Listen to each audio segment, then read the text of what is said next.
Hey guys, welcome to another episode of All Bass Creations, Effects, Tutorials, Demos, and Review. So, today we're going to be going into the Future Impacts editor, and I'm going to show you guys how to create some really cool bass synths. I'm going to try to recreate a few of the classic ones, but just giving folks a chance to come in here. Make sure y'all hit that like button as y'all coming in. But let's go ahead and get started. So I want to start off. This is going to apply to not just the Future Impact. It's going to apply to any bass synth pedals with a good amount of parameters, like such as the C4 synth or the Enzo X, or even the MXR new bass synth pedal has enough parameters where you can control. There'd be a lot of similar controls, just you'll have to learn go into the manual and look at the alternative controls and things like that. So let's go ahead and start off with a good saw wave here.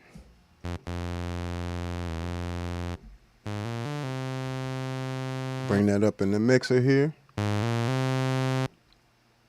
We don't need any of the dry instrument. Let's turn these up here. Okay, so just getting the saw wave, to really come out, you're going to have to bring up these particular controls. You'll have to come to the oscillator section here. But before we even get there, just so you have a quick setup, if you do use this with a MIDI, or you want to know how I'm controlling the Future Impact with MIDI, I'm running using this motif, and I'm running through a CME H2 MIDI Pro. And what that does, it is pretty much distributes MIDI throughout my board, whether it be presets or playing the keyboard, right? So all that's set up through the MIDI. So that's how the computer and the keyboard are talking to the Future Impact. So if you look at the top, if you want to save or load anything on the Future Impact editor, you can do all that right there. Top left where it says program. If I wanted to load some sounds, I could, all that good stuff. If I want to write anything to the Future Impact, also all these little colorful boxes, you can assign them to different MIDI controls and control different parameters in real time. All right, but first off, we got to come over back down to this oscillator section here. First off, it comes into this VCO section. What's going on, folks? Appreciate y'all coming in. Hit that like button for me while y'all here. So I like to drop the pitch on this VCO. So right here you see VCO transpose. So we're going to take that down.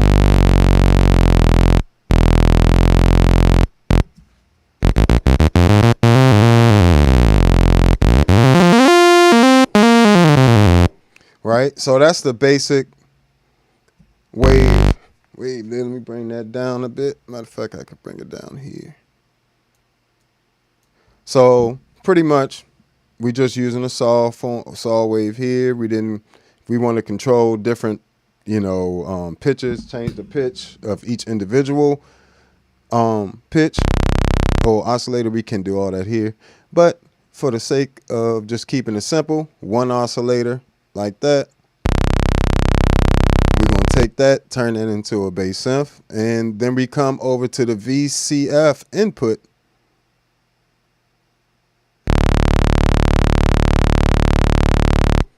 Right, and this is pretty much the mixer of the filter. So if I want the dry signal for my instrument or anything like that with this particular software, I can do that. But we're just going to do just the synth part just to keep it simple. So if you have a MXR bass synth, you can literally just use, the saw wave and get something similar, you just have to disable. Matter of fact, let me turn off this filter. So now there's literally no filter. Right? So bam, we got that up. And we also get two different types of filters in here. Let me turn the filter back on. The 12 dB and 24. All right. For this particular sound, we're going to, let's see. Gotta pull up what I did on this one. Okay. All right, so we're gonna bring this. Yeah, that should cut off for your filter there. We're gonna bring that down. Bring that down to like 50. There we go. Now we already in the bass synth territory, you know what I'm saying? Didn't take much at all. But, of course, we can't stop there. We got to keep going. We're going to add a bit of resonance. Not too much, because then it'll thin the sound out too much. So you only need like a little smidge of resonance, maybe like 22.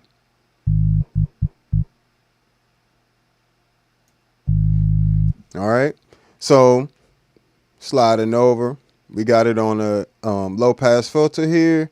Then we have an envelope follower, which will make it more of like a dynamic filter.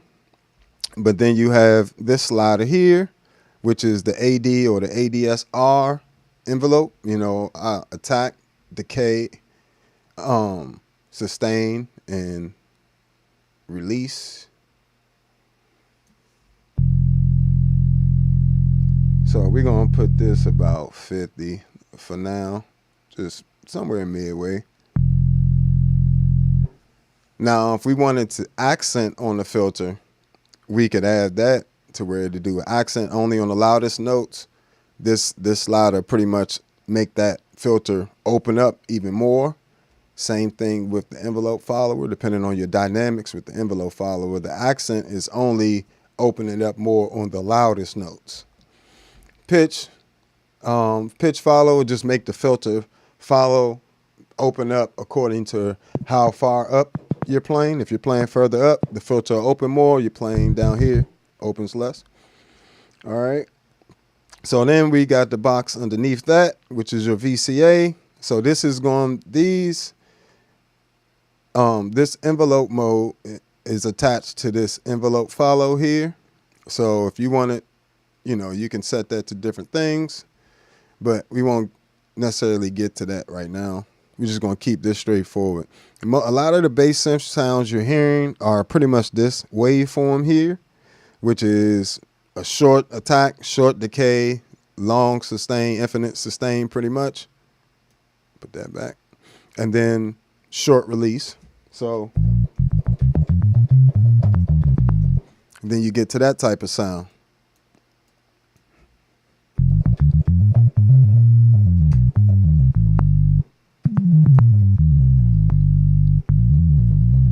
But you notice it still sounds pretty dark.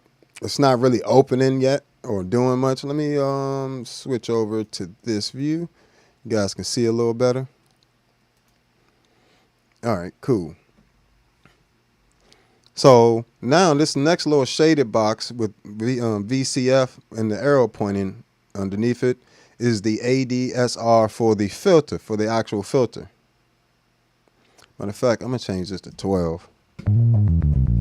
The 12 one sounds more bassy to me, less like it's a smoother filter. But let's say we keep the attack short, put this decay around like 47.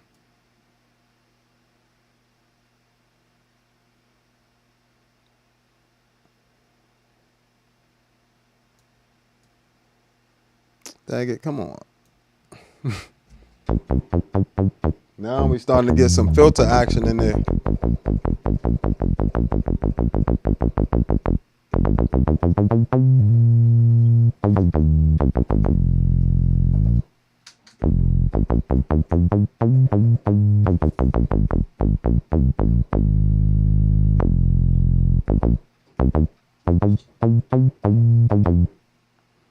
Right?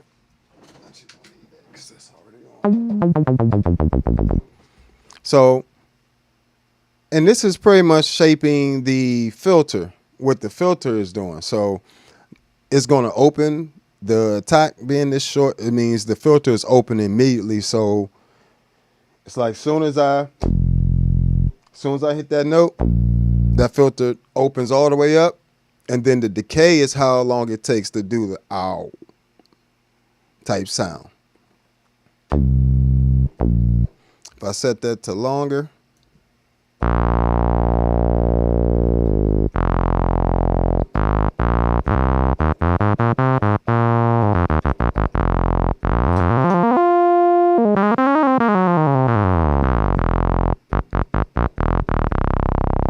right? Bam.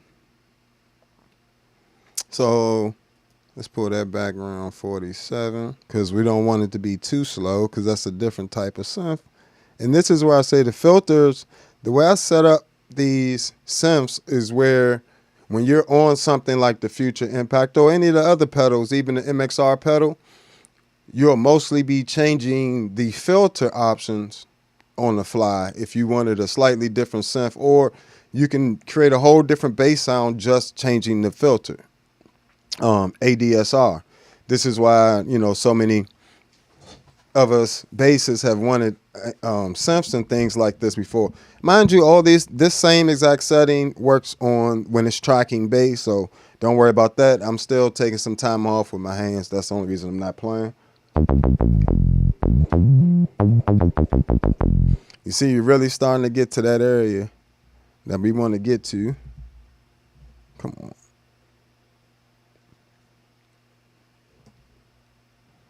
Now we're going to bring this up some.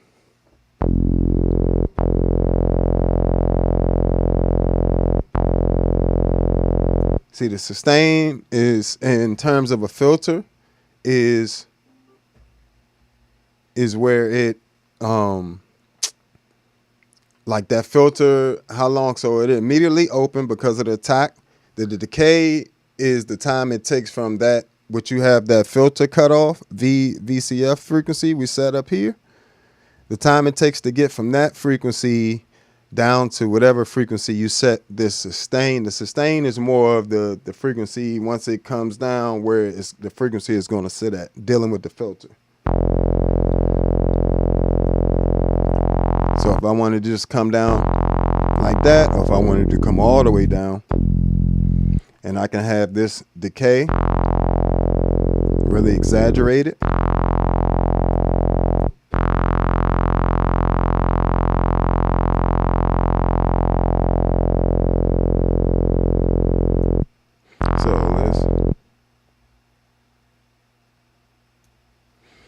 So, you know, the trick is to really understand the controls.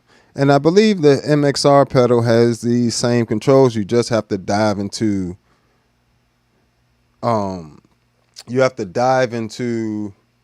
the hidden menus of holding a button and turning that, you know, you can get that done. So, and you don't really need any much release on the filter.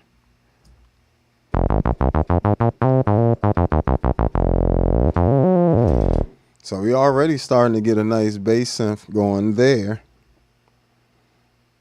But before we even move too far, let's go back and add another oscillator.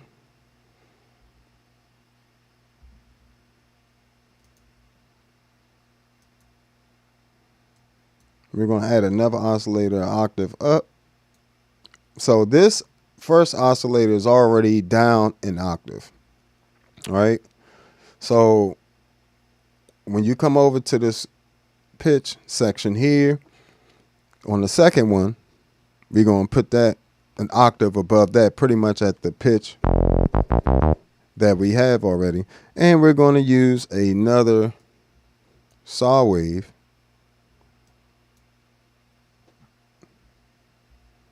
And we're going to put both of these at 60 because with this particular pedal, you know, you got options like that. You got mad options. You can even control the volume of each oscillator, and which changes the sound tremendously. This is one of the reasons why I love this pedal. Is it starting to sound familiar at all?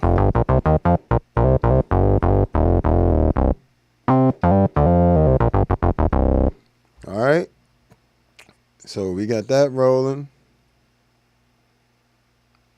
All right, let's see what else we got to do.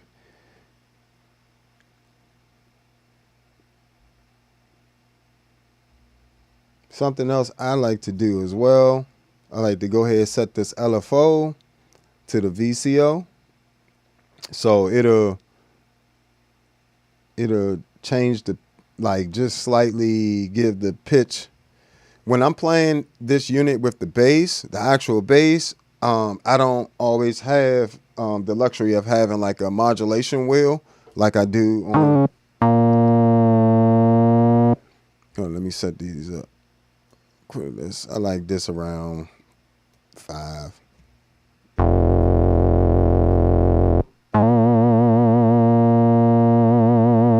don't have that luxury, so I usually set mine up with a delay in there.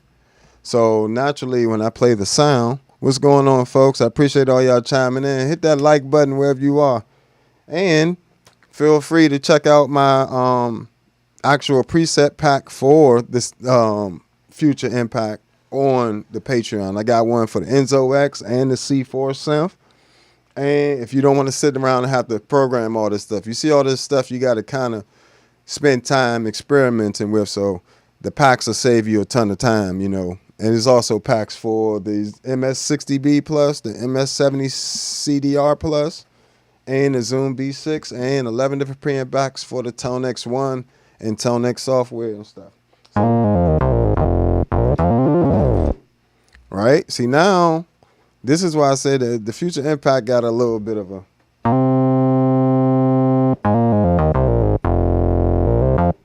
So I set it up like that usually so I can do my... I might even give that VCO a little bit more depth. So in this category, you're going to choose whether this LFO is modulating the pitch that you're playing. See how it's making like a vibrato?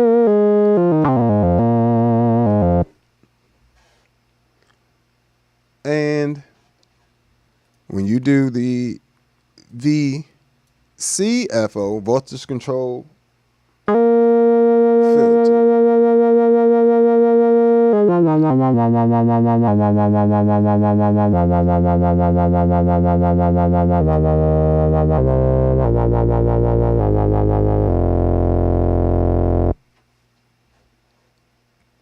So, you know, you can have it control the filter or the actual pitch with this. So I like that. Somewhere not too.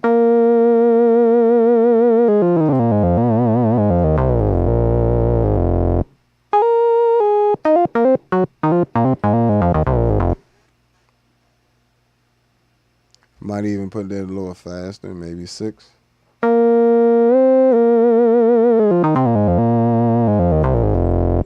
Right? So it got it sounding good there. Then I like to come down. If you have the option, they got a nice tube overdrive on the Future Impact. So I could turn that on. Turn on to send the filter to the overdrive.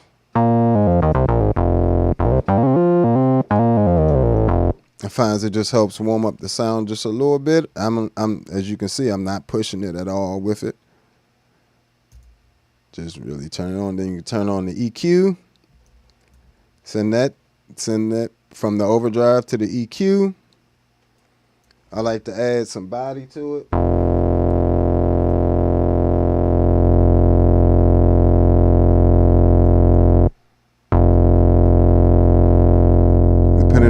type of sound I'm making. If I want it darker, I can.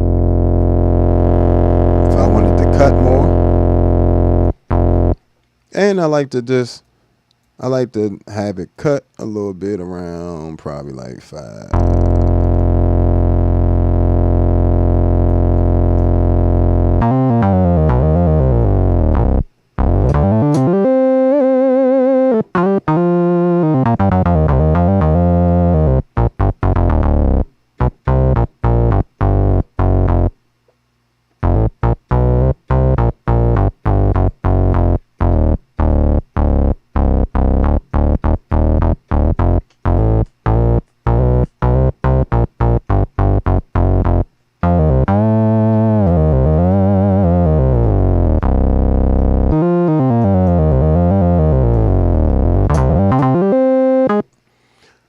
So, if you haven't noticed, we just made the bass a flashlight.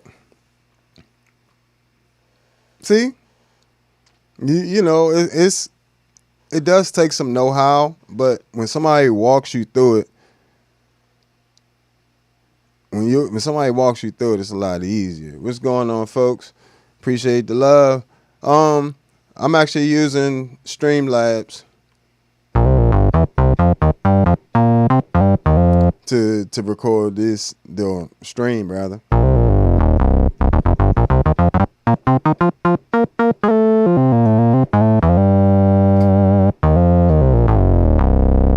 Now, if I want to change things, like you seen how everything kind of work now. So if I want, of course I can save this. I already have this setting saved. I'm just recreating it.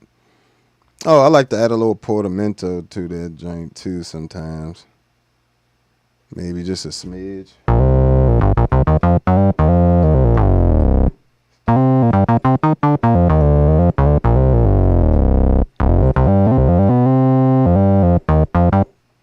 And I like to set this to time.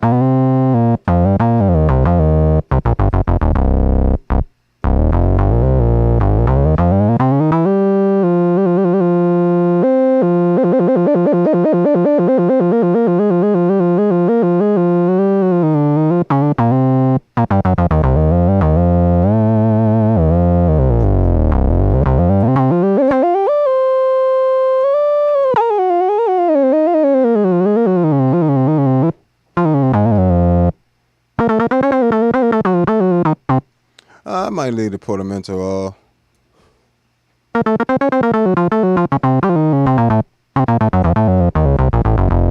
It does kind of make it a little bit more hard to articulate. You use too much under the portamento.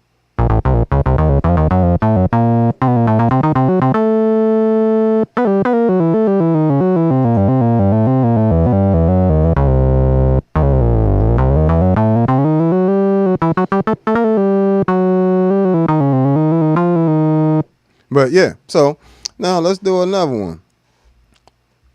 Because it's really just that simple. Matter of fact, like before we do any too much changing, well, I already got this one saved. So, but you can see just opening the filter, the VCF frequency here.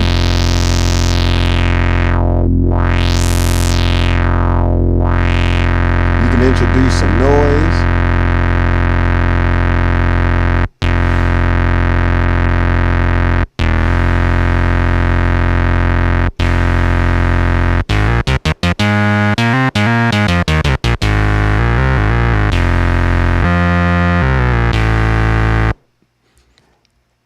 You can also, you got that noise running through the filter as well. So even if you want to just create, this is the cool thing about this particular pedal. You get that noise in there, right?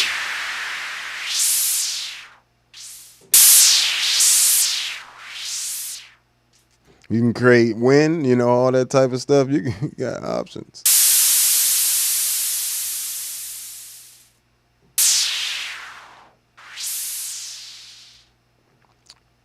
But even if you just wanted to add a click to it,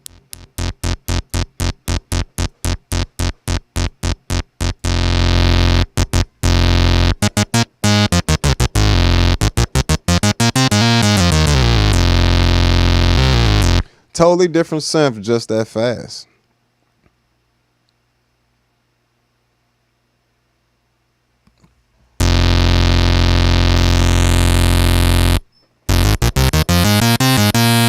Not only that, you can have like a dual twin filter type thing similar to the bass balls using this as well.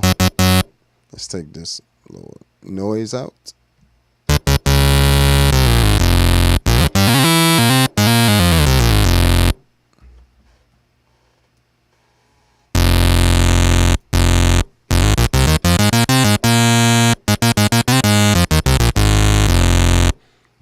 Right, and this all, we ain't even really messed around with the different oscillator settings yet.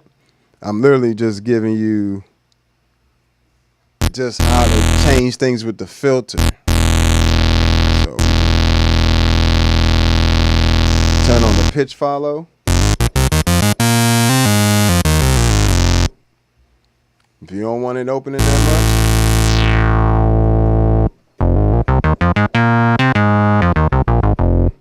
or if you want it even darker,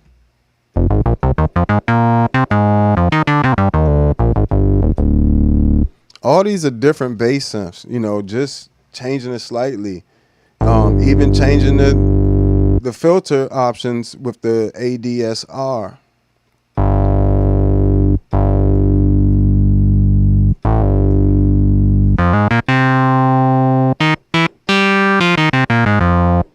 Open that filter up some. You can add some more resonance.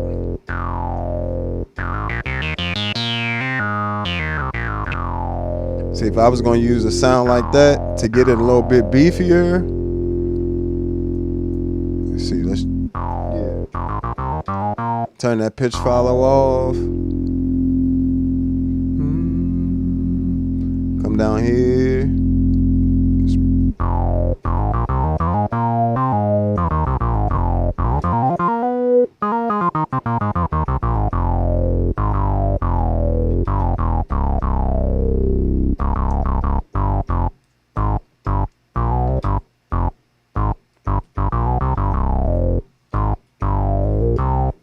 And you can just bring the volume up. Let's see, you got a couple different ways you can do this. If you want to get into like some really aggressive, the more you push these oscillators with these volumes, when these volumes equal more than 127, it starts getting into the distortion, you know, territory, fold over distortion. So it just gets more and more aggressive.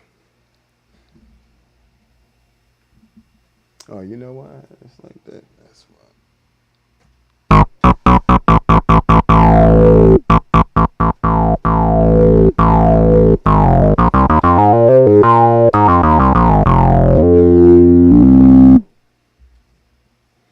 So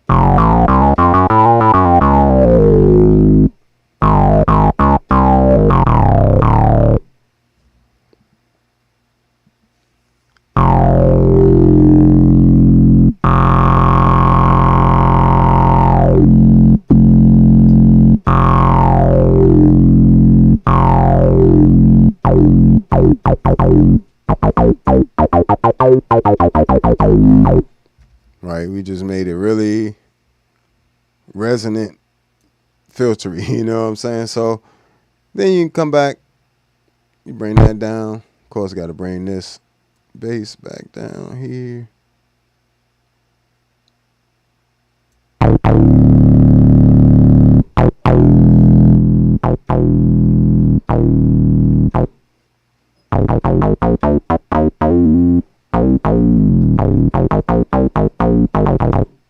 So you're just getting mad, like you got a lot of different stuff you can do with this.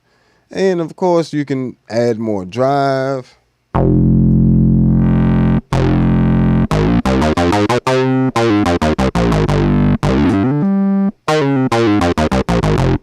can come over, add some chorus to that. Turn it on. Send it to how much you want to send to the filter to come through. I like a nice slow. chorus.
So you got mad. You got a lot of effects in here, which is crazy.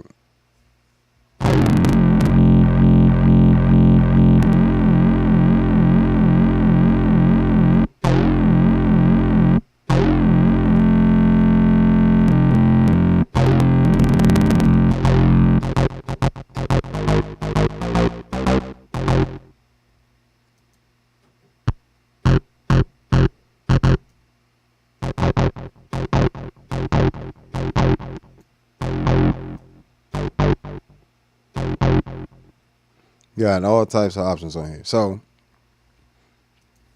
the main thing you got to understand is like the signal path, which is pretty much this VCO here in the middle is going to determine your actual pitch that you're, whether it be like if you're playing your bass, and I think it tracks better in the upper range of a bass.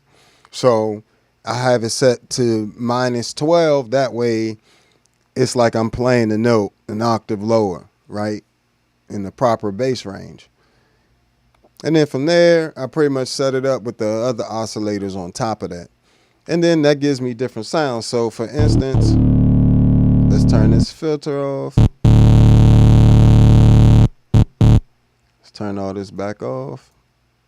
Matter of fact, let's just start over from scratch.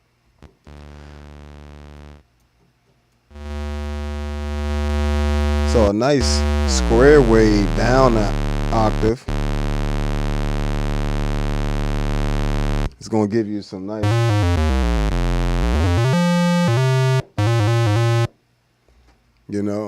even without the filter. Yeah, let's just hear these oscillators real quick. Oh, I definitely prefer the Future Impact over the C4 synth. I got a C4 synth down there on the floor. This one right there. Matter of fact, it's right there. It's down there on the floor.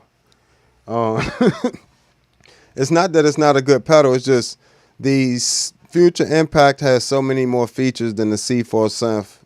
It's not even close. This one you get 4 actual synth oscillators. You know what I'm saying? Like that actually you do on the C4 synth as well, but you can't play it with a keyboard like I'm doing right now. And these sounds sound the exact same when I play them with my bass. So, and I could play my bass through the Future Impact and control other synths like this motif if I felt like it. So it's just, that's one feature that none of the other pedals can do, where it tracks your bass and allows you to play MIDI or MIDI out to other instruments and stuff. Like, come on, that's crazy. And look how small it is. Like, you can't see on the screen. Put this back up. But yeah, that's why y'all couldn't see. Sorry about that. Let me see. Yep. But yeah, that's how small it is. It's small little pedal. Bit.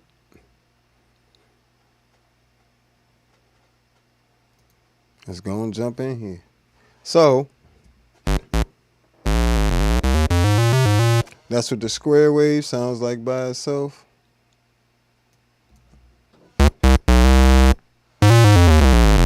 Sounds good. Saw.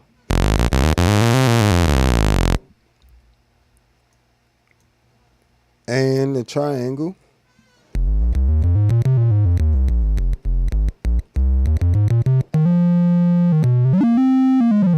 You're definitely gonna need headphones for this episode. Or good speakers. Right? So when you can also combine these in different any way you felt like it. Like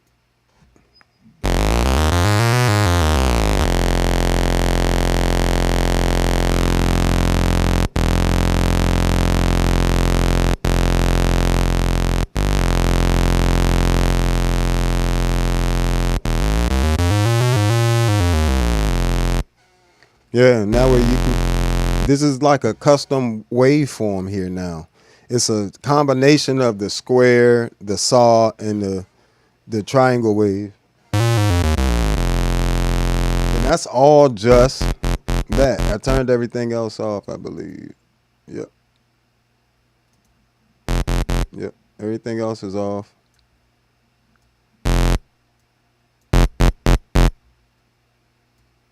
And I can still go back. So that can be, I prefer my bottom waves to be smoother. So I tend to like to have that square on the bottom. But I do like that triangle for the subs.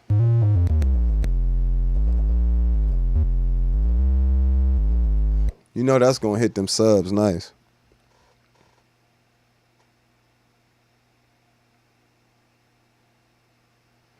Yeah, there's a huge difference between all those different versions, the V1, the V3, and the V4.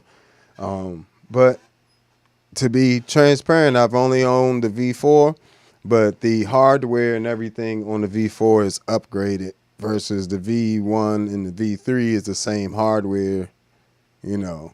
Or this is like a complete upgrade of hardware, and I can say that the Future Impact sound quality stands up against any keyboard, any synth. Like you gonna run, like if you played this in a Moog, you wouldn't really know the difference. Like, I also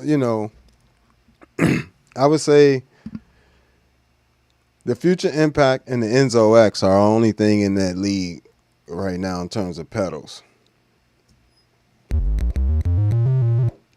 So let's go with, let's do another one.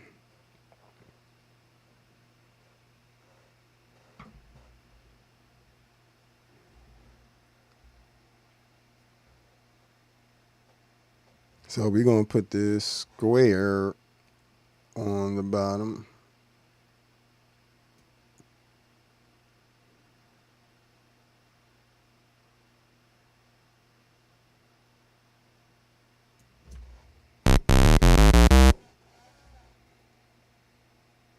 Oh, before we even get in too far, even with the square wave, right, you still can change. You can make it bigger. You can change the offset. You got even options for the wave, which is crazy.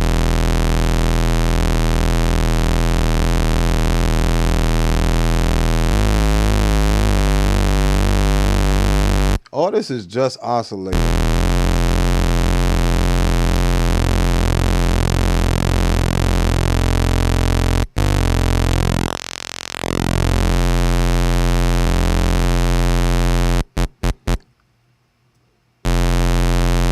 Let's go back there. I just like the way it sounds just like that, to be honest. You can also fine tune things right here if you want to add like some, say you got two waves, you can have them slightly fine tuned differently to create chorus. So let's do that, and let's say a triangle wave. All this is just oscillating. You see how that triangle kind of brought in that bottom? Take it out. just got heavy. Right, say I want that those to have like slightly their own little space.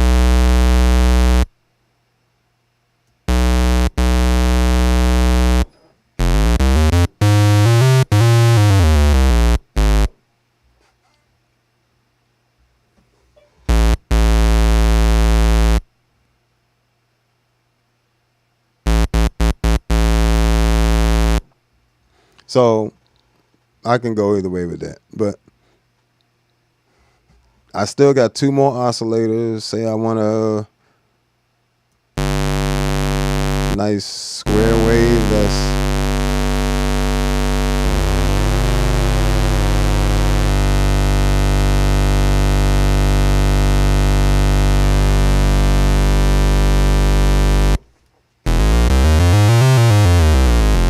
even before you added anything, that's a nice bass sound. You know what I'm saying? You can.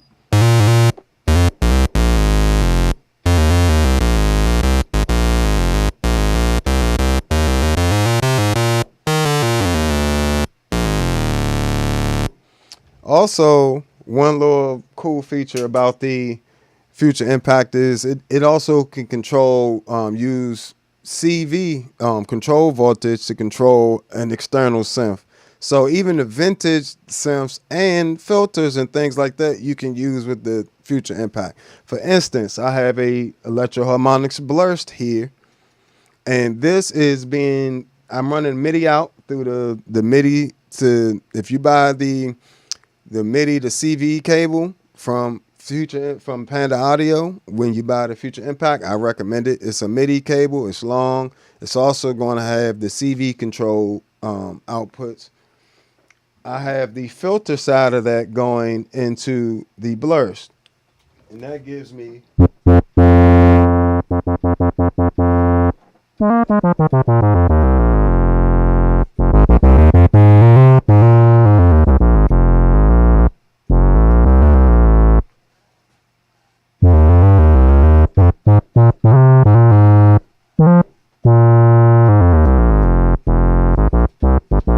so now I can use external filters like this analog one.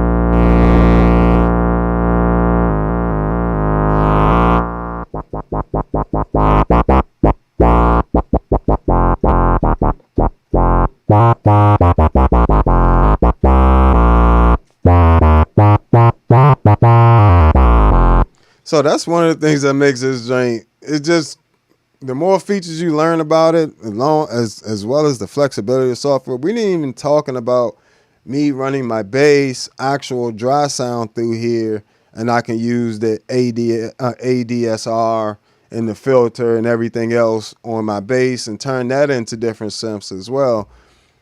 The oscillators are amazing. But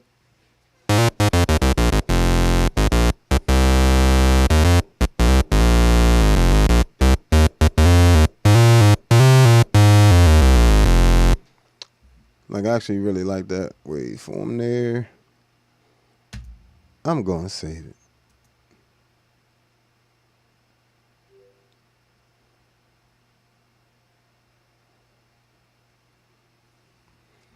Let's make this.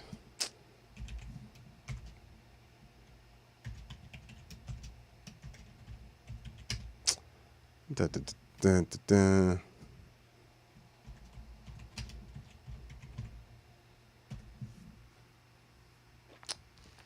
This is one of the other benefits. You get all these different. I ain't got to worry about preset slots too much with this because, you know, just like the C4 synth and the Enzo X, I can store presets in the computer, put them on the pedal later or as I need them. And I can, you know, I don't have to sacrifice my presets that I currently have saved in any way, shape, or form, because I have backup files of all of them on the computer. And even when I want to save stuff, I just save it, bam. That's not even on the pedal yet. All this is, yes, it's using the sound from the pedal. Like what you're hearing is the actual pedal, but it's being controlled by the software. This isn't a sound that's I have saved onto the pedal yet. And that's another cool thing, you know, you got plenty of options with this thing. But all right, so we'll take something like that. If we wanted to have another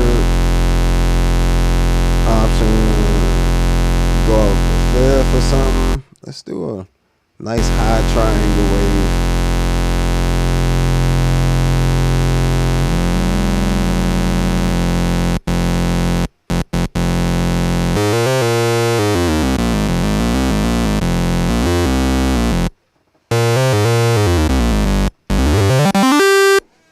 So the thing I really love is the flexibility. I know the MXR pedal, a lot of this is going to apply to the MXR pedal. You just won't have all these options, you know.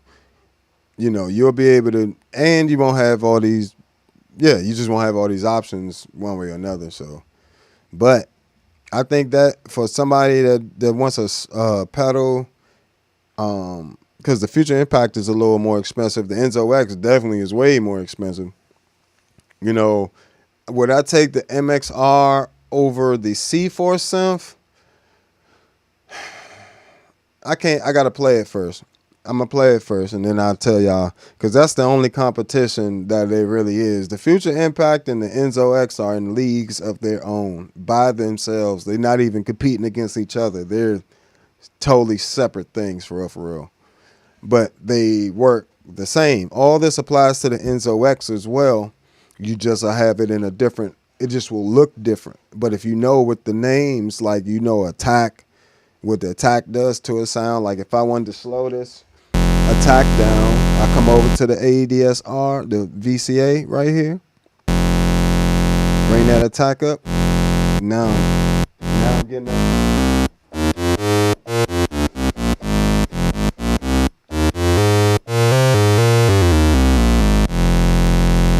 Or say I wanted the decay time.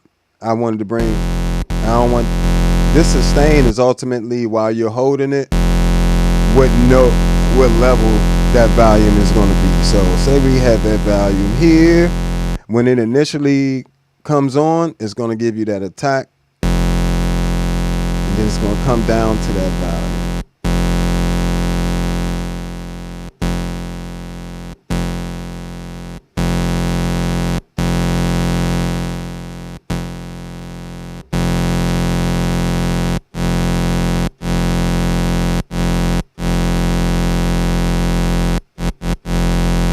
Let me take that.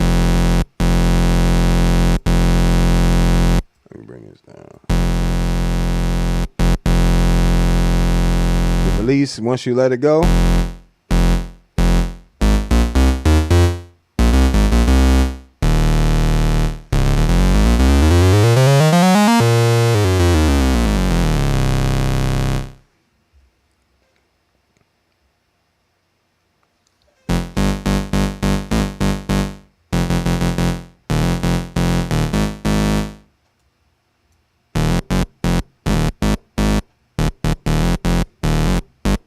you hear as soon as I let it go now, it cuts off.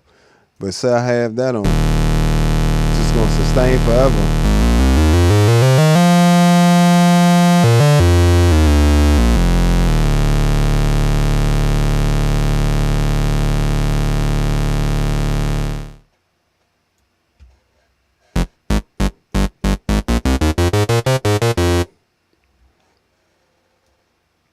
So that's just going to determine what that oscillator shape of that waveform is going to be, you know.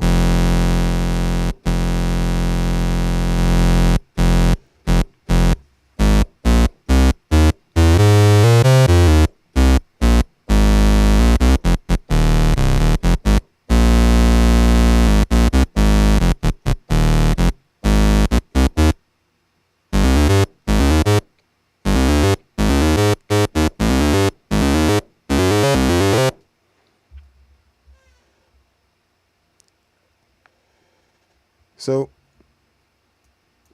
like I said, a lot of bass synths just simply all sustain, no,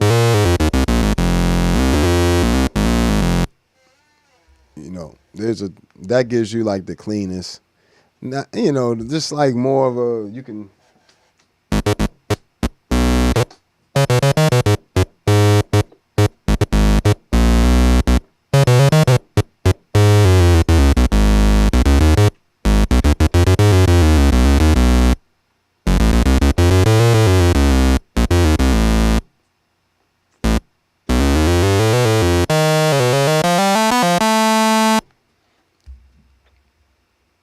All right, so once you have your oscillators set the way you want them to sound, then I would turn on the filter.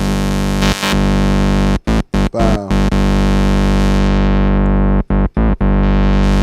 This filter cut off here, this is a low pass filter.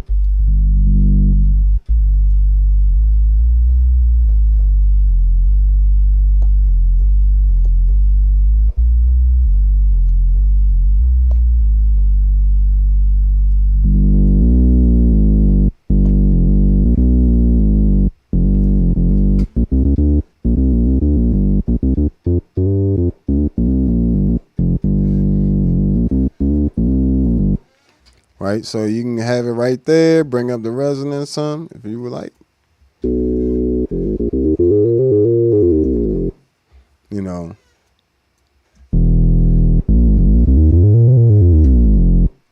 Have a minimum resonance in there.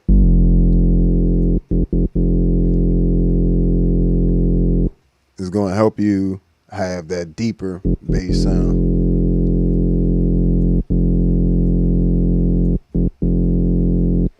Let's set up this filter real quick.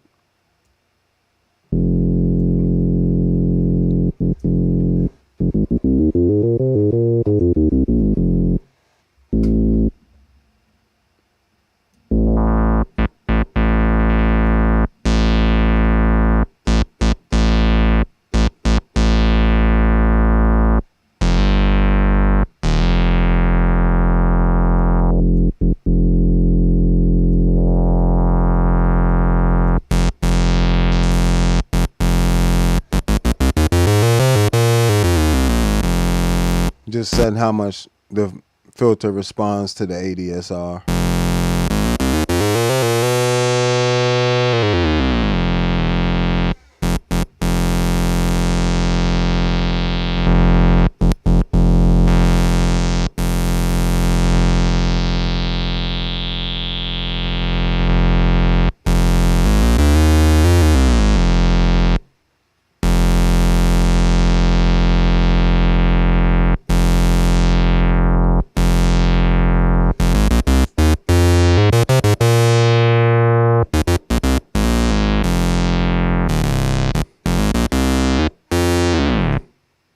So already that's a juicy synth right there. You know what I'm saying?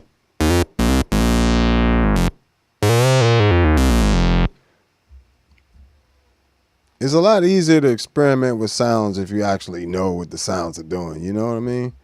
It's kind of difficult if you don't know what you're doing. You know, feel free to hit that Cash App if y'all feel up to it. Check out the Patreon. If you don't want to have to sit through learning all this and doing that, you can just download the preset pack. A lot of this stuff is already in there. Now, this one I'm actually creating live, but that flashlight sound is already in there.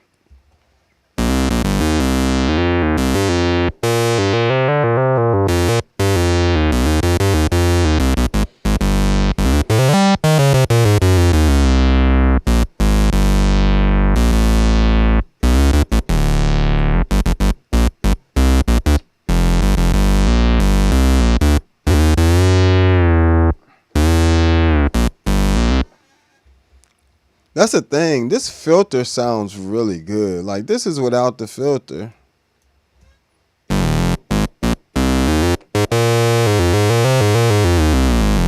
I think it is important to start with a good oscillator sound that sounds good. But when you throw on a filter, it's got to sound just as good.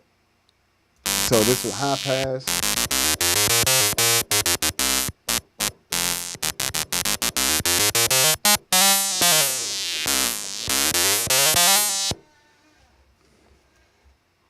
Got a band pass.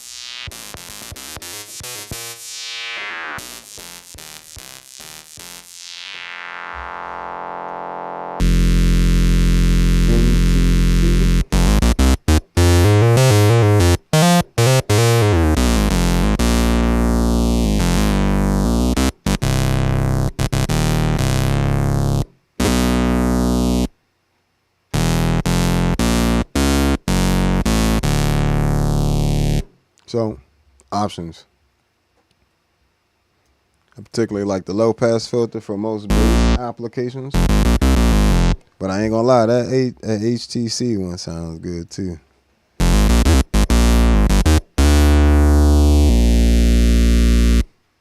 Let me set up this LFO again. This LFO again goes to either the filter, how much it's gonna open and close the filter, kinda modulate the frequency, or it's gonna modulate the pitch, you know, through the VCO. So I like to have it around there.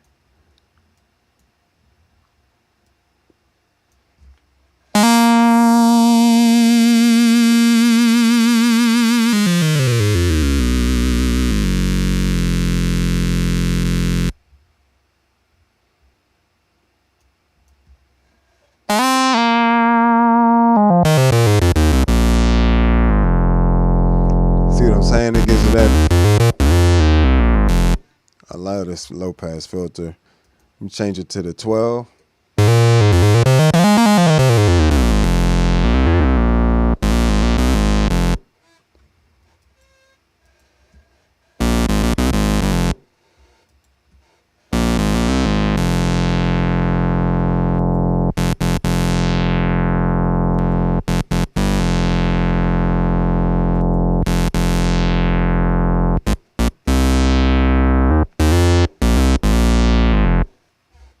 And this new and vintage is just, the vintage is just the original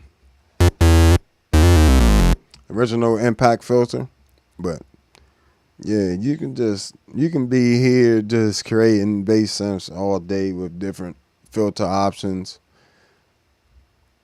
We ain't even, like I said, we ain't even really bought up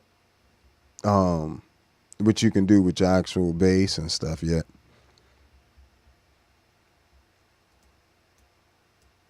So it sound like that. Like I said, I like to run it through the overdrive just to warm it up. Tube overdrive, tube style overdrive emulation. Without it. With it.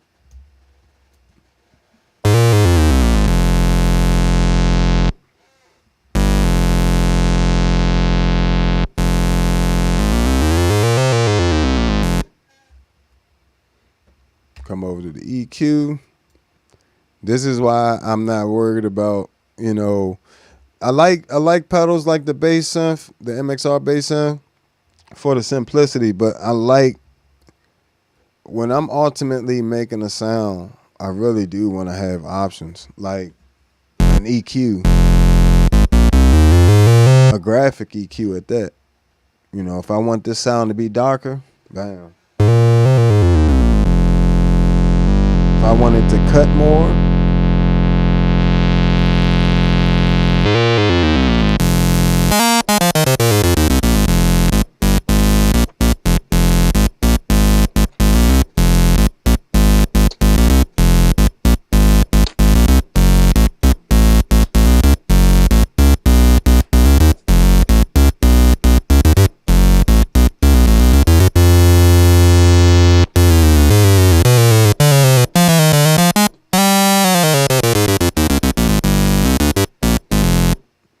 got a portamento.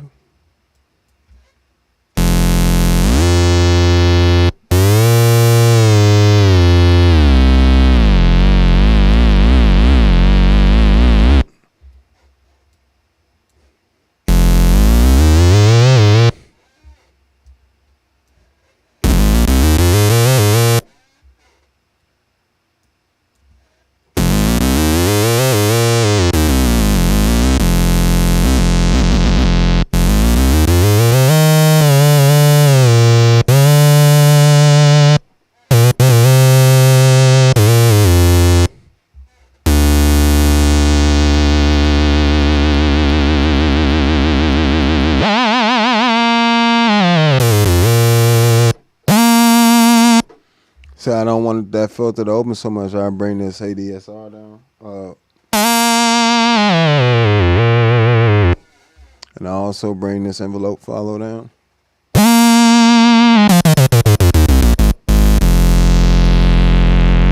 So if I only wanted to respond to the ADSR alone, I bring the envelope follow out.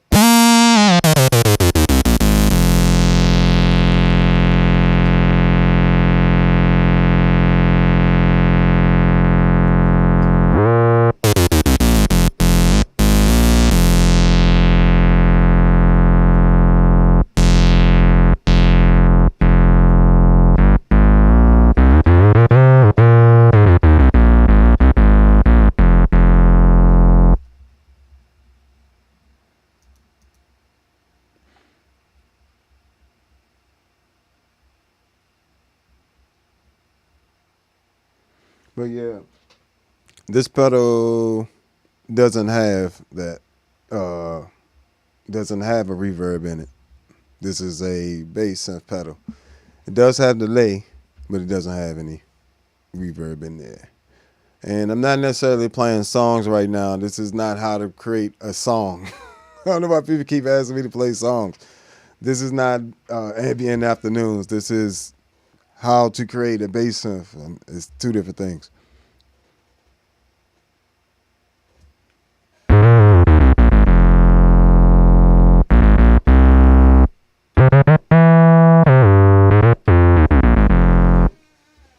So you can bring this accent up so we're only the loudest notes.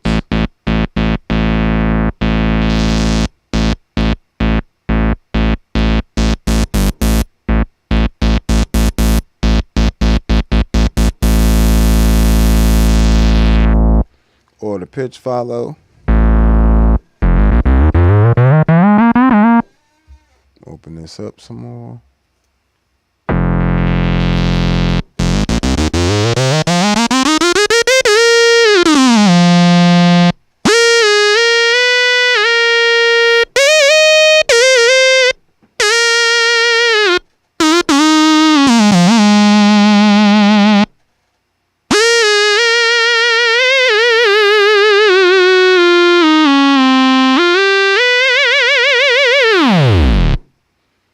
So you got lots of cool sounds you can just be making with this thing. Like, and that's same bass synth sound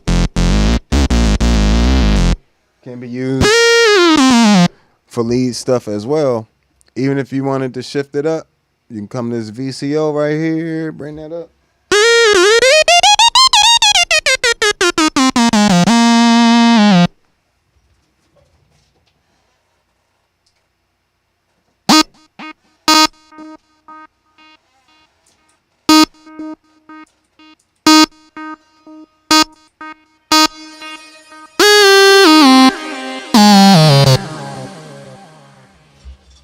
It's a loud sound.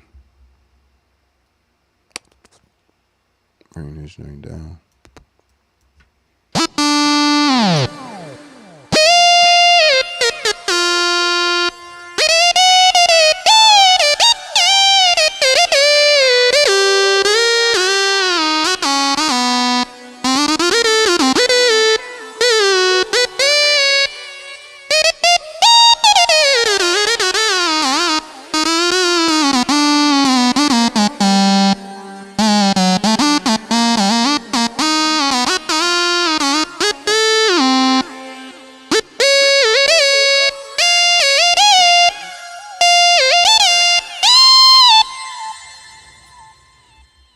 Tons of sounds.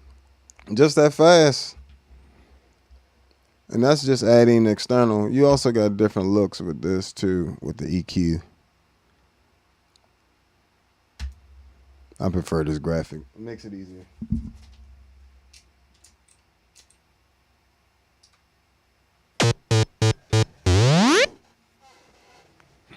But yeah, in a nutshell, with this particular software, pedal, you can just add different stuff. You don't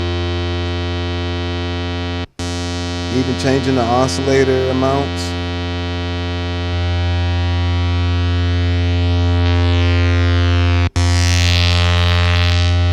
Now we're starting to get into forward over distortion. Bring this down.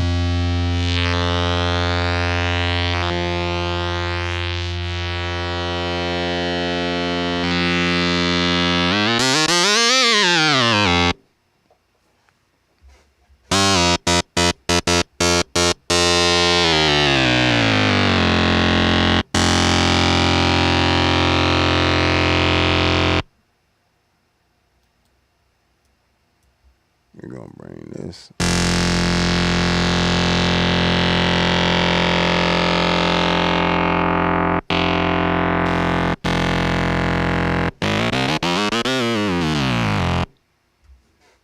So you just getting the complete fold over distortion just because I pushed all the oscillators.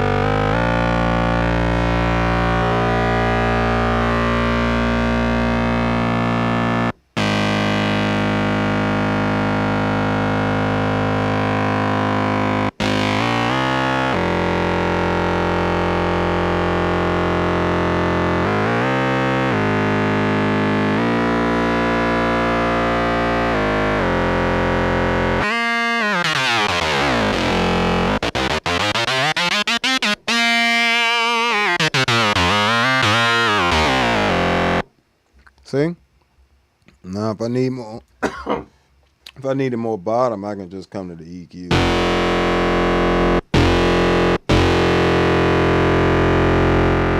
over to the resonance.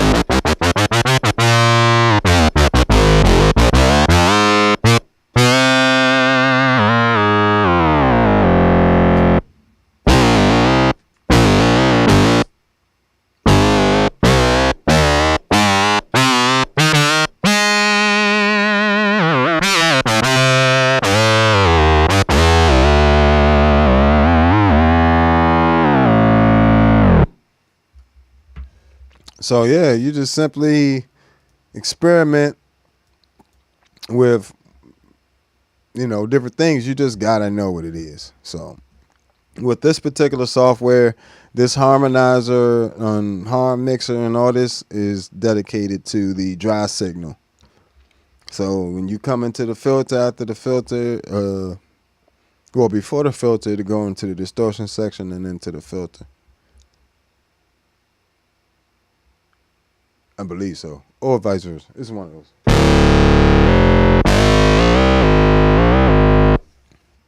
So as you can see, the different, how you shape your oscillators and how you kind of pay attention to them is going to be the main thing, even without the filter.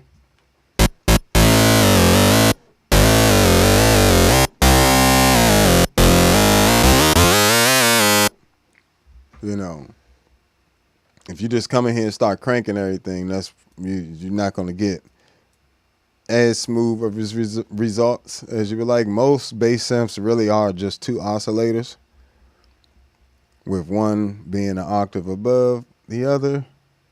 I actually like to link those two pitches together. So let's do a saw up top and a square down bottom.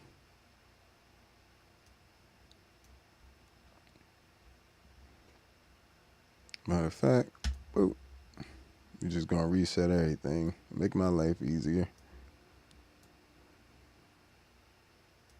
So we're just gonna crank that whole square, crank this, bam. We're gonna make these volumes equal 120, so we just under that 127, so we don't get distortion, but we still get same results. We like.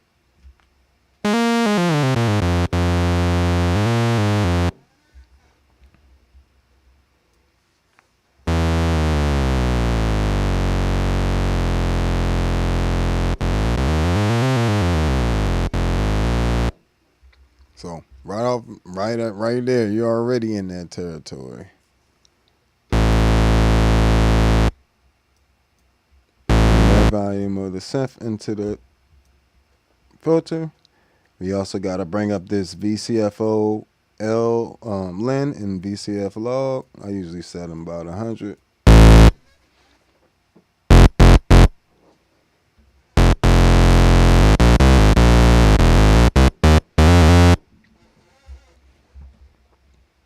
So this particular setting right here is a lot of bass synths. That square on the bottom, octave down with the octave above saw.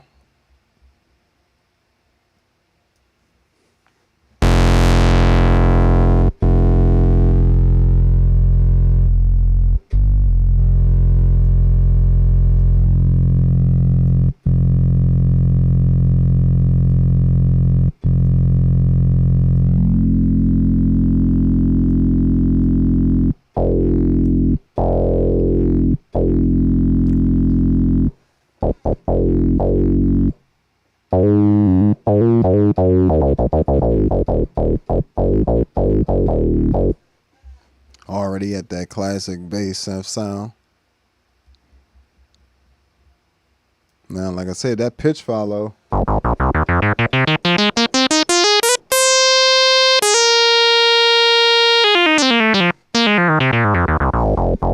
See, it gets darker down here versus.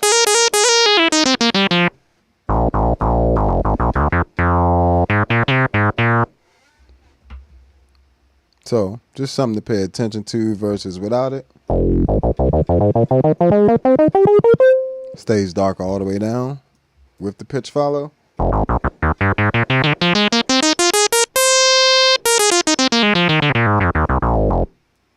So, the difference, you know, can be very subtle, but it can make a world of a difference.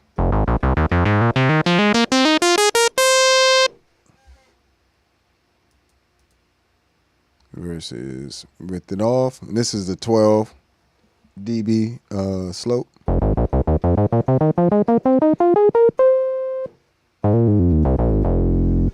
See, way different sound. Just having that on.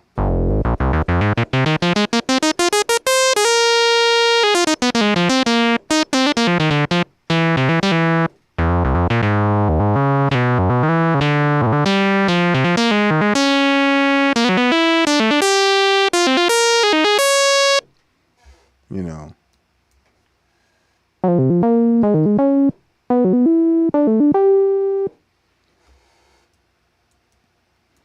So if you want like something that's gonna be like really stand out.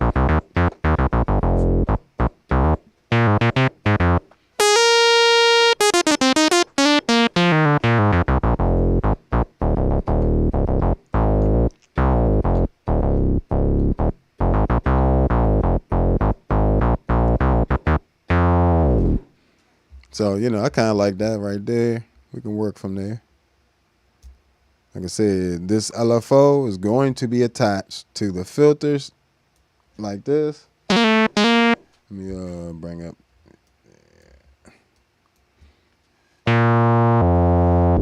Say I wanted the filter to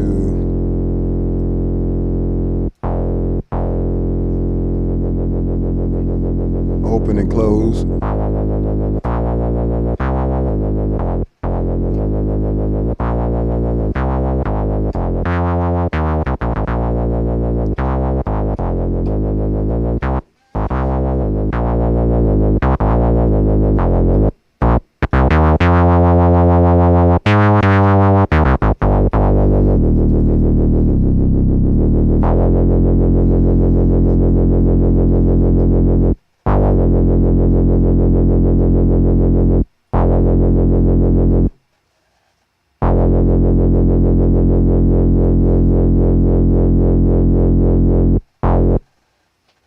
So literally, you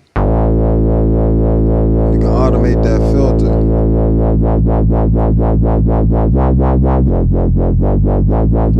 Going into that blurse feeling.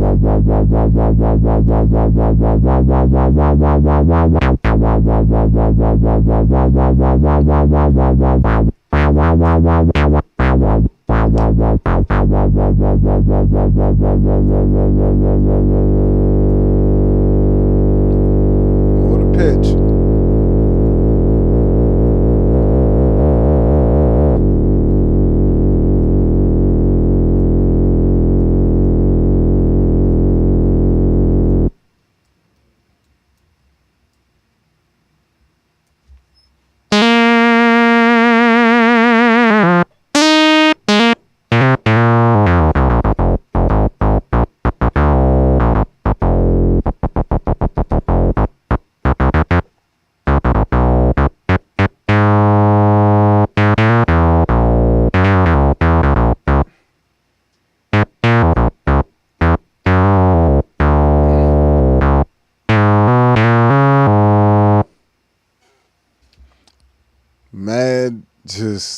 it just, I mean, really, you really don't need much more than that. A little bit of portamento in there.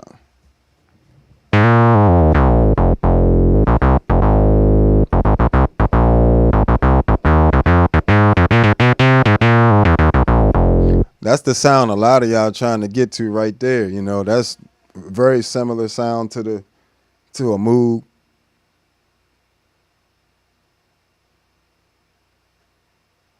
Oh, okay. Very similar sound to a Moog. And like I said, the way I get it the rest of the way there, I just use this tube overdrive. Turn that on a bit. Turn that on, just maybe a smidge of that. Getting warm already. Turn the EQ on. We're going to add the body with the EQ.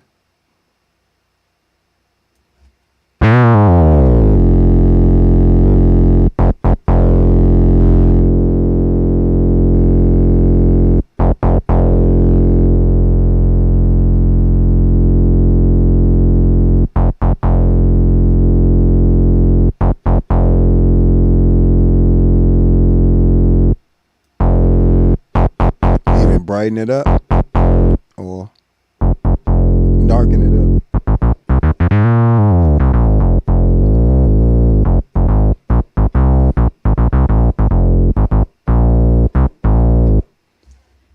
Change it over to,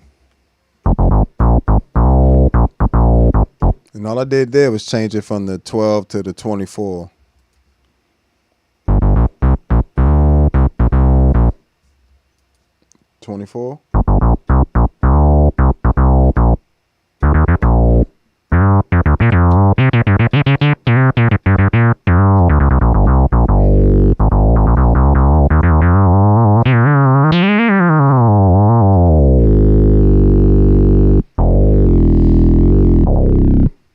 So, yep.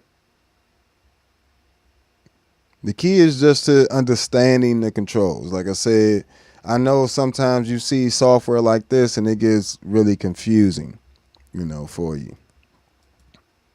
But if you know what you're doing, you can, you know, just take it one block at a time. Usually it's laid out in a way it makes sense. This one, like I said, comes in this middle box here, then goes over to these. This box directly controls all of these.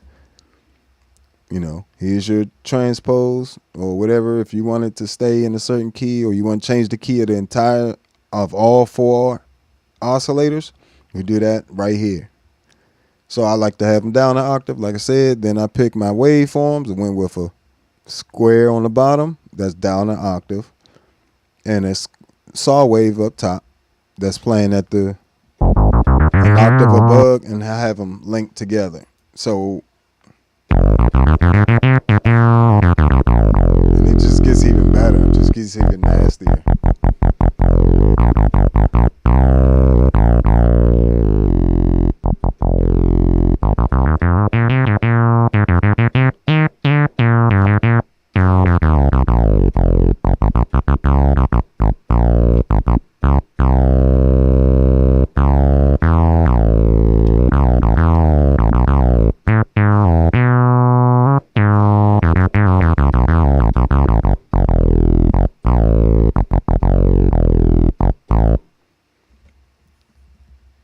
If you want it even darker, take that pitch.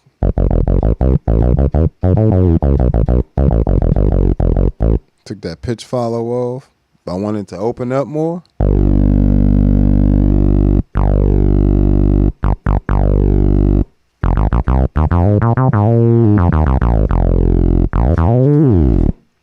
a lot of these filter controls are available on the actual pedal, such as the attack, the decay of the filter is available on there, and the envelope depth, which is the ADSR. No, which one is? Yeah, it is the ADSR, and the envelope follow is the dynamics control on here. The cutoff is the VCF frequency.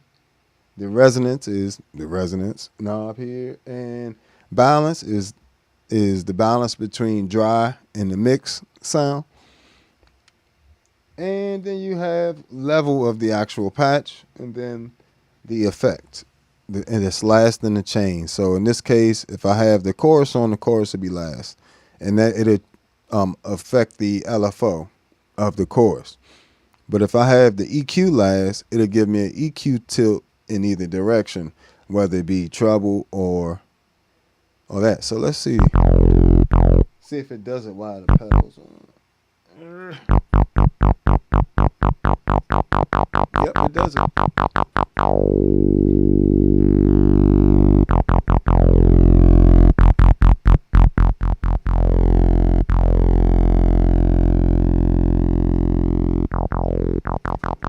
So it'll give you an EQ tilt in either direction when you have the EQ last. That's why I typically like to have the EQ last.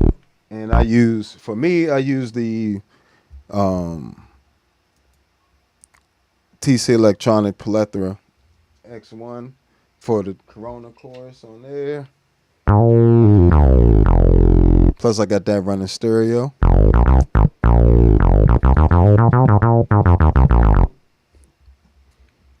Put this back in.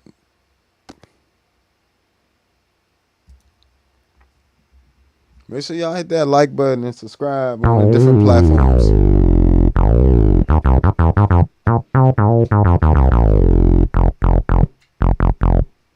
So now let's do this. Let's do this on the Enzo X. Let's see. Just looking like we can create different bass sounds. It's the same principle on the Enzo X. And the C4 synth is the same principles as well. It's just theirs looks different. You know, theirs are all these are in different orders. Luckily, like the Enzo X, the way it does have software, but I'm not running it at the moment. And then didn't set up for it either. But I'd rather just do it on the pedal. I can do it rather quickly. So let's take that off.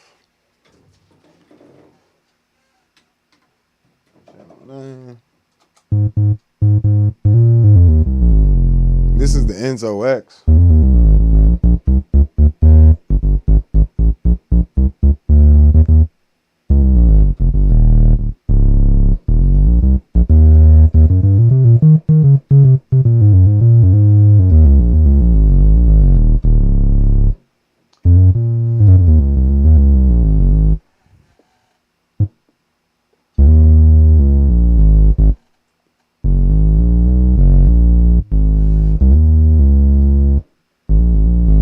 So the Enzo X got some fire with it too. Don't trust and believe. You can make plenty. I got plenty of bass synths on here as well. But let's break it down to what's actually happening. So I'm running it in mono synth mode for a lot of the bass synth stuff.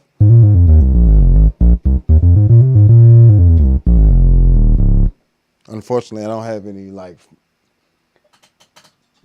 way to zero it out or anything. So let's just peel back some layers. Let's open up this filter.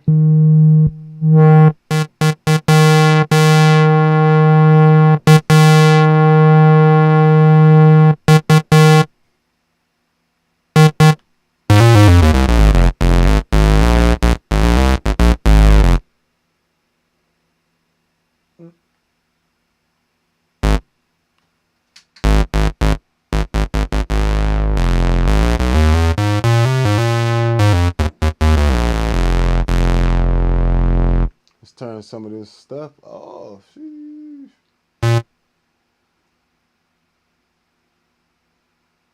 Turn that drive off. We're gonna turn this chorus off. We're just gonna try to get to the pure filter, or as the purest version of the oscillator sound I can get to.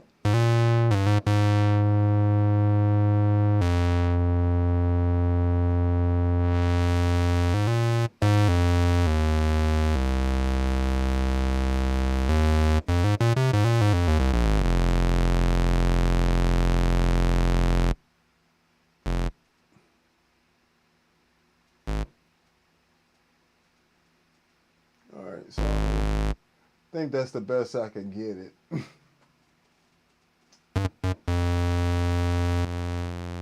And you know, we like to work with one oscillator at a time, so we're going to start with oscillator 1 and have that an octave down, right?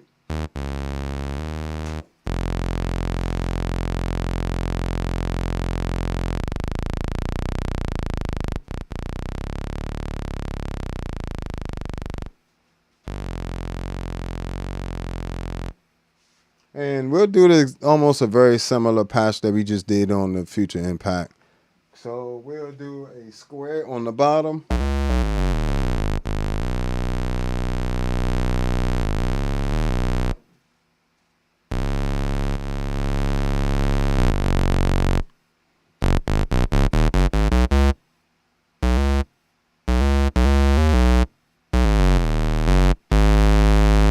You hear the bottom on that thing.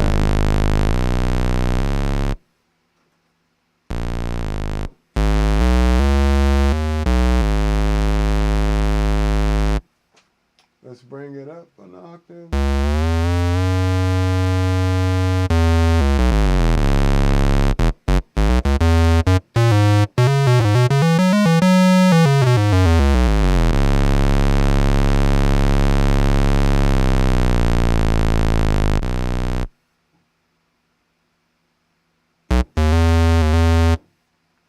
So we'll work with that one oscillator for now. Head over to the ADSR section, the amplitude envelope section of the Enzo X, right? And this is going to control the wave shape of the oscillator. So if I want it to fade in, I'll just give it a longer attack time.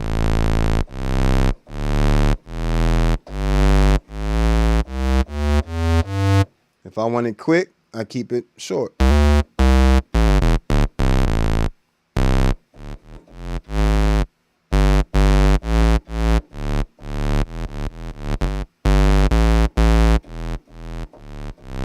Right?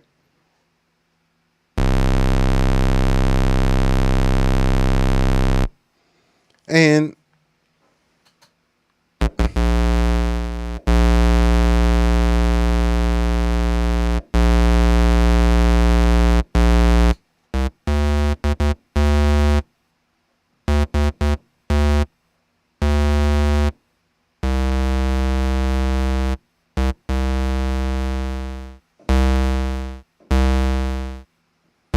that's the decay of the sound.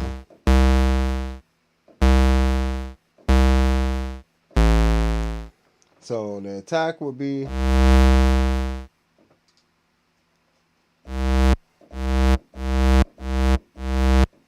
right, just the first part. That's the attack, decay.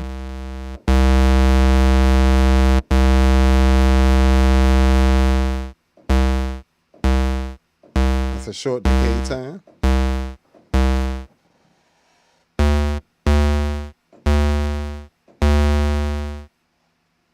And the sustain is going to be, the level is going to control. Right now I have the sustain set to the maximum, meaning it's going to sustain as long as I'm holding it down. But I can also have the sustain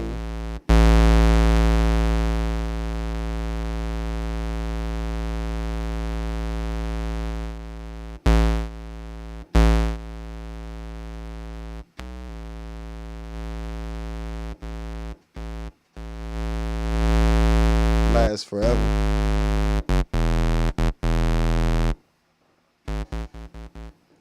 You got the release.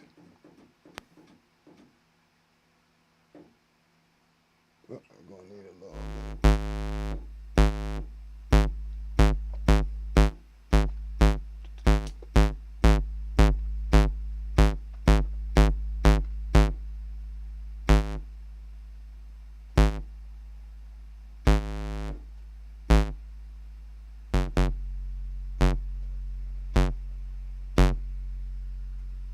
me bring this. You can hear the sustain now. I mean the release.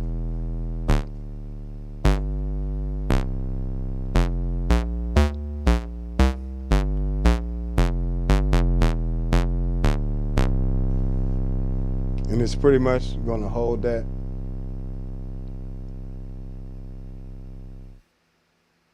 So, like I said, on the Future Impact, I'm going to set this the same way. Pretty much all sustain. No attack, no, you know, short attack, short decay, short release. Gives you that nice snappy sound in there.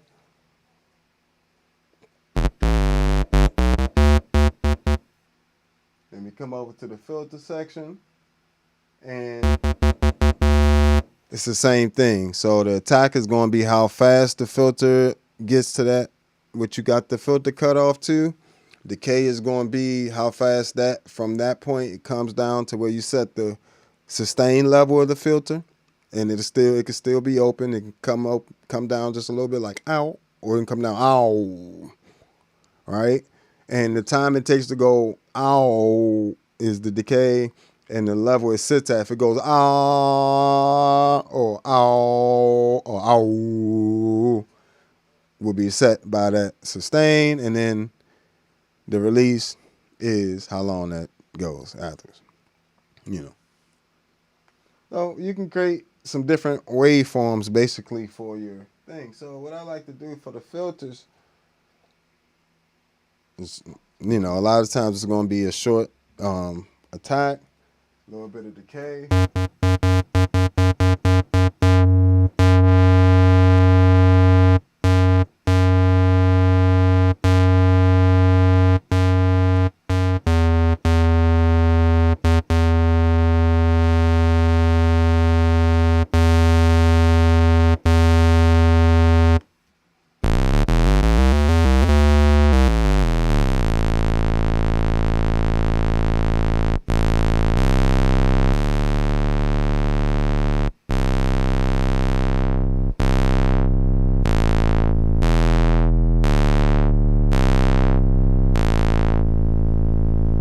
Changing the decay.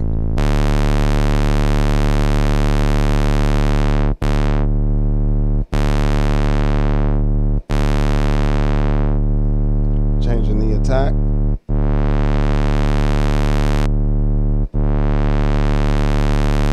See how it just drops off like that? When it drops off, that's because I have the decay set to such a short time. Right, that's how long it takes it to do the attack. I got it set for shorter attack, no attack.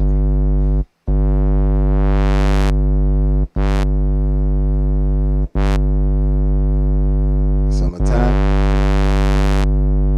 to some decay.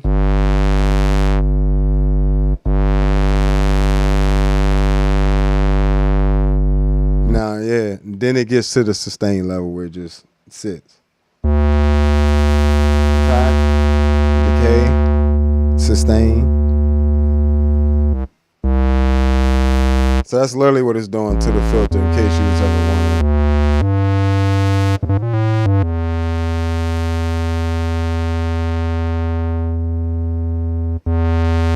Now, if I have my sustain time on that set to infinite. Once it gets to that sustain level,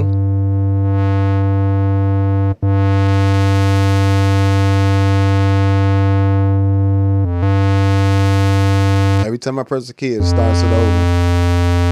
The attack, decay, sustain. And if I move that from infinite to, it's going to hold it for about a second or two. And then it's going to drop real fast. Sustain. Let me come over here, back up.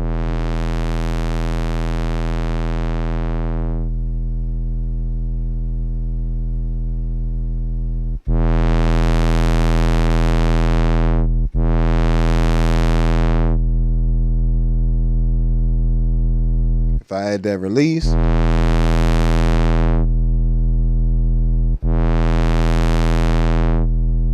me bring that filter up just a smidge.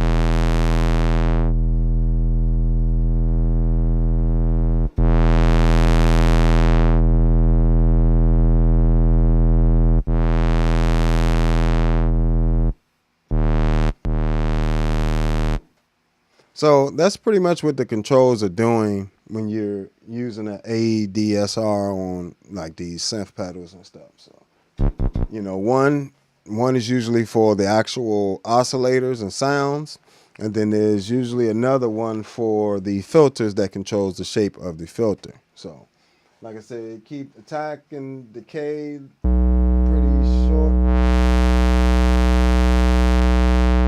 Well, give it a little bit of decay in there.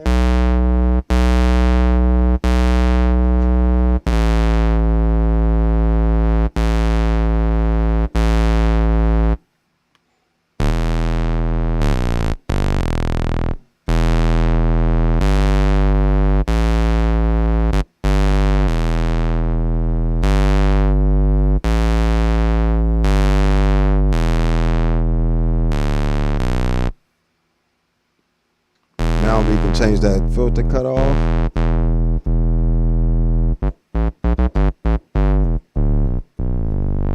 Might want to add some resonance in here.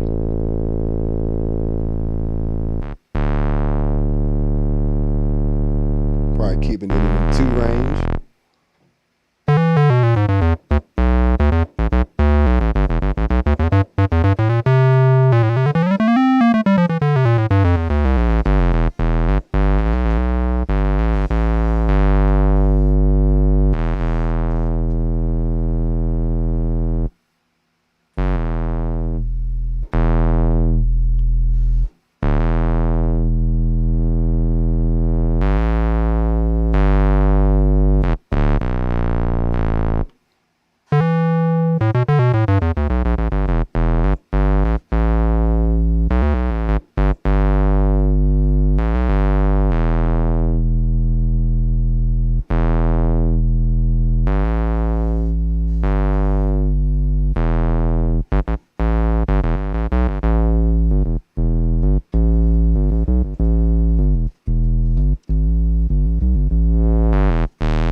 See how just changing those filter, just the filter options. All I'm changing is the filter cutoff, the resonance, and the depth of it. Pretty much how low the bottom frequency of that I actually was changing. You know, sometimes you can, for most bass synths, you can just leave it at the 20 hertz, but I actually like when that filter. I set the floor of that filter to around 100 or even 400.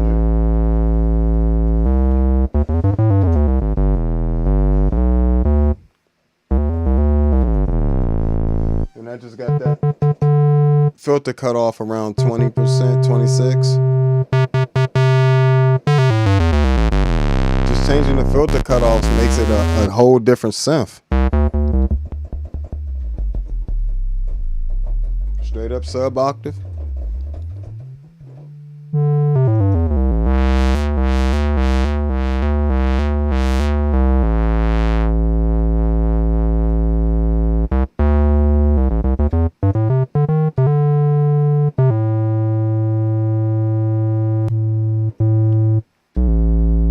Different types of filters. This is the twin filter.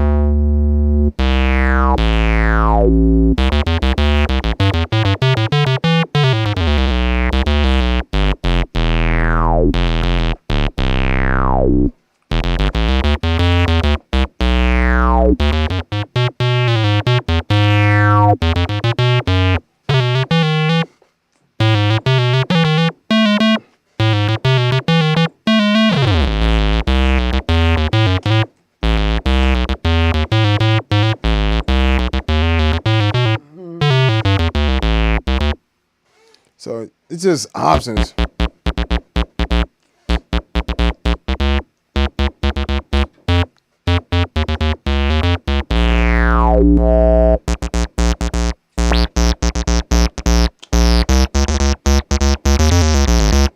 This is the 24 dB slope.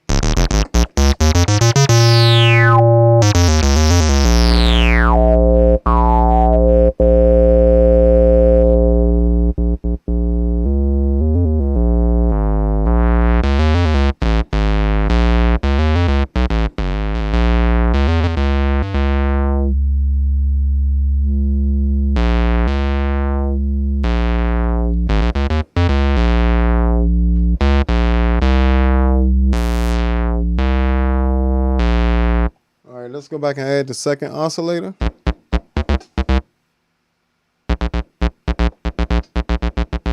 We'll make that a saw wave and we'll detune it just slightly.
So yeah, just it's the same thing, just a different unit. So it does have a slightly different sound, but you can get some really nice modern bass synth sounds I found out of the Enzo X.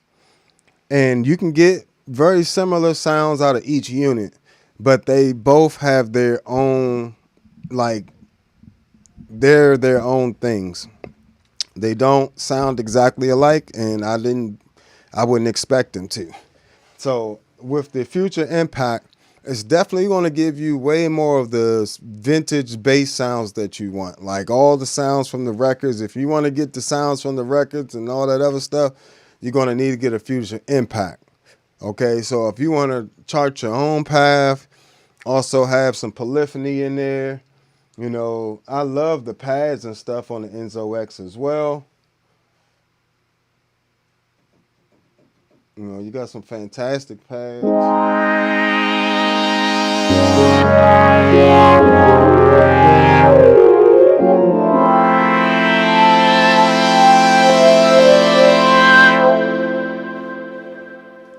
That reverb though. Yeah. Yeah. That reverb. Oh my. Oh, that's crazy. The reverb is insane. The thing I love about the Enzo X too, you know, I can get good chordal sounds, mix them with my bass sounds or with other sounds.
So definitely don't sleep on the Enzo X.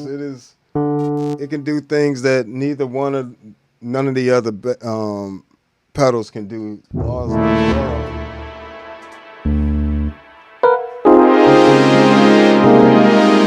That's stupid.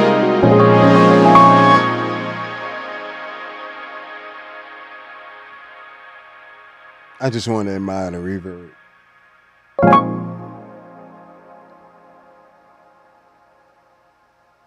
Hold on, in case you didn't hear.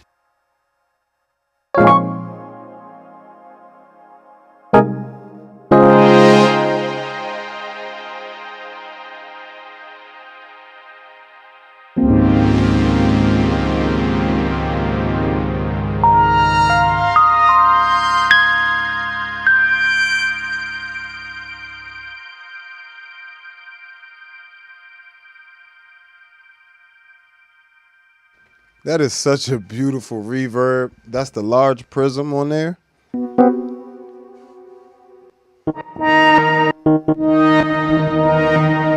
All these sounds are available in the Enzo X pack, by the way.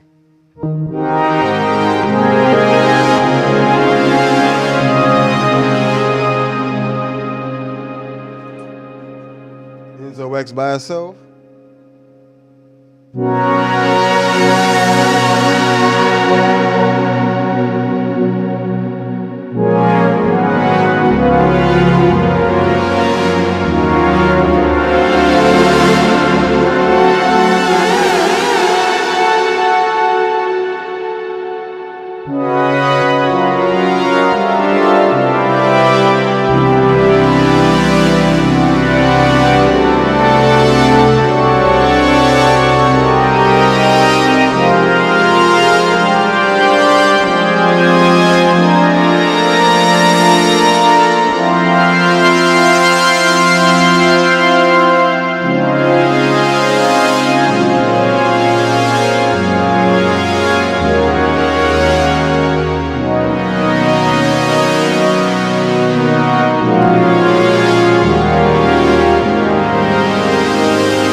It really don't get no better than that when it comes to synth. Like, I mean, that's, and not to mention, look, it's tiny. Like, you can literally pick that up if you was a keyboard player and you wanted your extra synth sounds.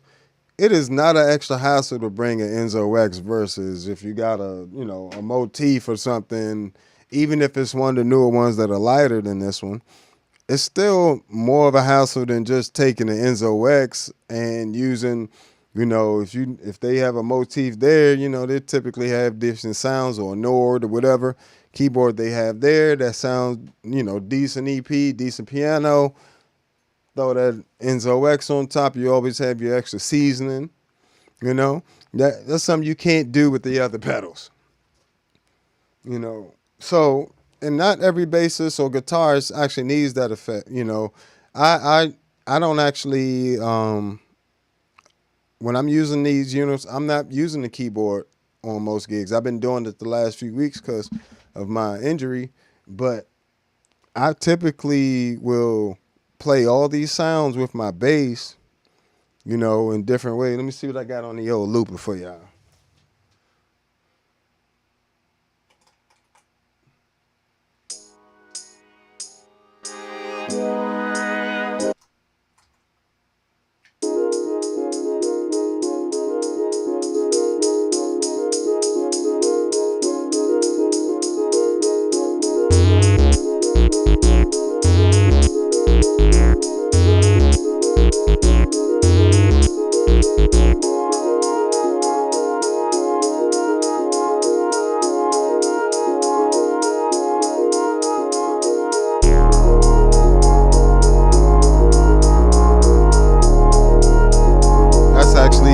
Enzo X and the Future Impact.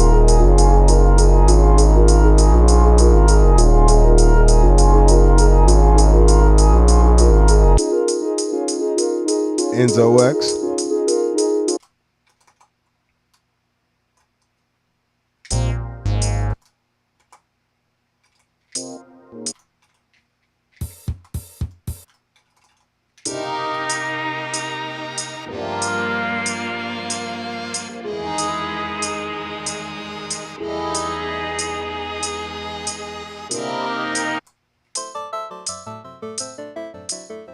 Oh, this is one of my favorites. That's that ARP on the Enzo X. This is the console ARP. Sound is just fire in general.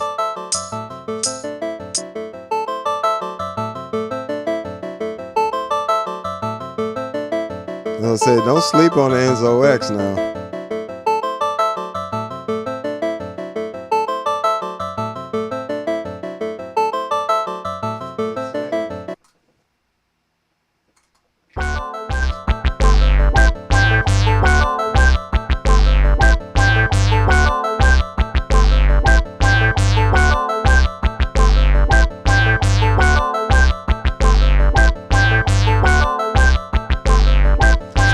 gotta let the sounds inspire you, not just always trying to reach for the most technical thing. Sometimes it's just letting the sounds do the work.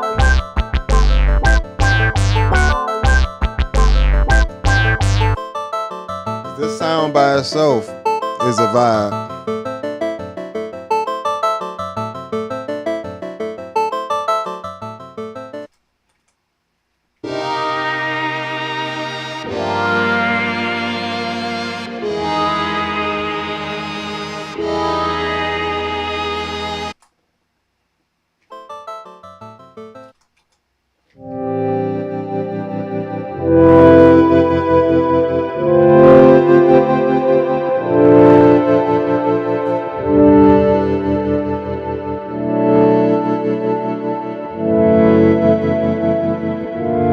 All this was done on my bass as well. That's the Enzo X.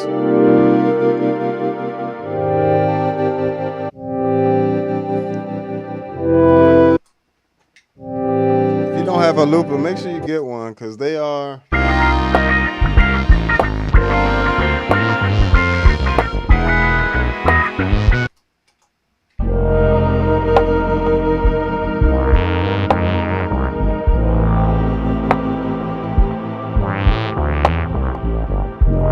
actually the C4 synth on the bass sound, but that's the Enzo X up top.